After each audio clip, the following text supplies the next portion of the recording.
Hey friends, আপোনালোক সকলোকে স্বাগতম জনাইছো মোৰ নতুন এটা ভিডিঅ'ত আৰু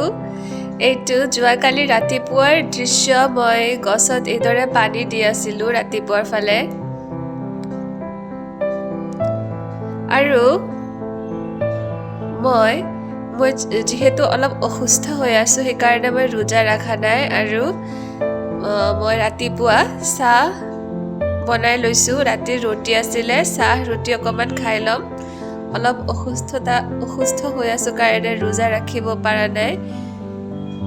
এটা আপোনালোকে দেখিছে মই চাহ আৰু ৰুটি খাই আছো আৰু তাৰ পিছত মই ক্লিনিক যাম প্ৰত্যেক দিনৰ দৰে মই ব্ৰেকফাষ্ট কৰি আছো আৰু আজি মই লাইফত প্ৰথমবাৰৰ বাবে চিকেন বনাব গৈ আছো যেহেতু ঘৰত কোনো নাছিলে গতিকে চিকেন বনোৱাৰ দায়িত্ব সম্পূৰ্ণ মোৰ ওপৰত আছিল মই পিয়াজ কাটি লৈছো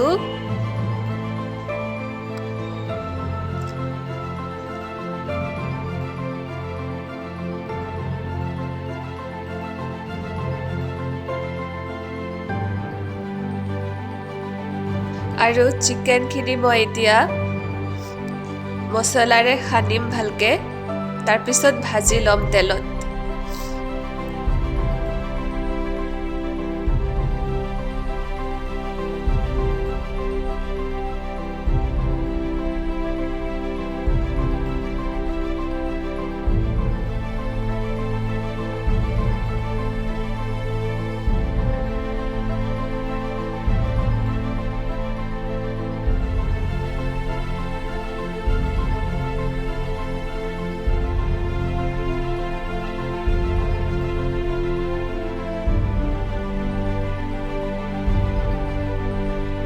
এতিয়া মই পিয়াজ কাটি লৈ আছো মিঠা পোলাও অলপ বনাম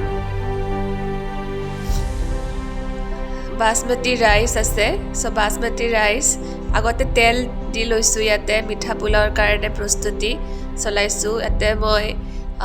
পিয়াজ খিনি তেলত দি দিলো এতিয়া গৰম হ'ব দি পিয়াজ খিনি কালাৰটো চেঞ্জ হ'ব তাৰ পিছত মই তাতে জিৰা দি দিম আৰু অকমান মছলা দি আছো ধনিয়া পাউডাৰ দিলো যেহেতু মই মিঠা পোলাও বনাই আছো আৰু গৰম মছলা দি আছো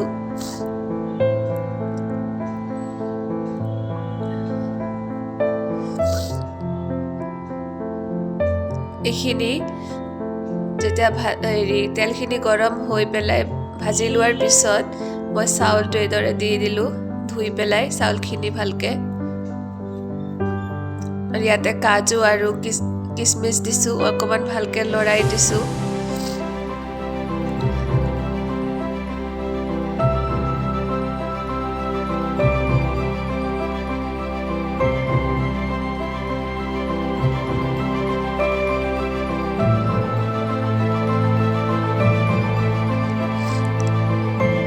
তেজপাত দি পেলাই এতিয়া মই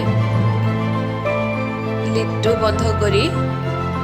পোলাও হৈ যাব আৰু ইয়াতে মোৰ চিকেনখিনি মই ইয়াতে মছলা দি পেলাই আৰু গৰম মছলা দিছো এতিয়া চিকেনখিনিত গৰম মছলা দিয়া হোৱা নাছিলে ভালকে এতিয়া লৰাই দিম যাতে মছলা গোটেইখিনি চিকেনৰ ভিতৰত সোমায় আজি মই লাইফত প্ৰথম মই চিকেন বনাই আছো নিমখ দি দিছো মছলা দি দিছো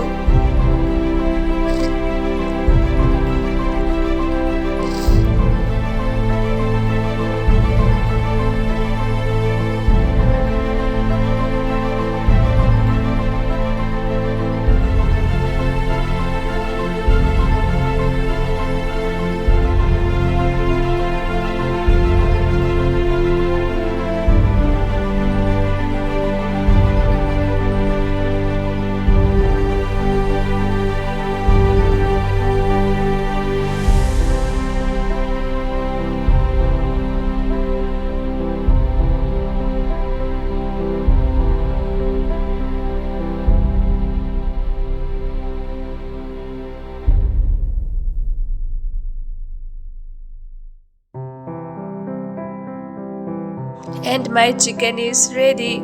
আৰু মিঠা পোলাও হৈ গ'ল থেংক ইউ ফৰ ৱাচিং dear friends till the end আৰু মোৰ চেনেলটি ছাবস্ক্ৰাইব কৰিবলৈ নাপাহৰিব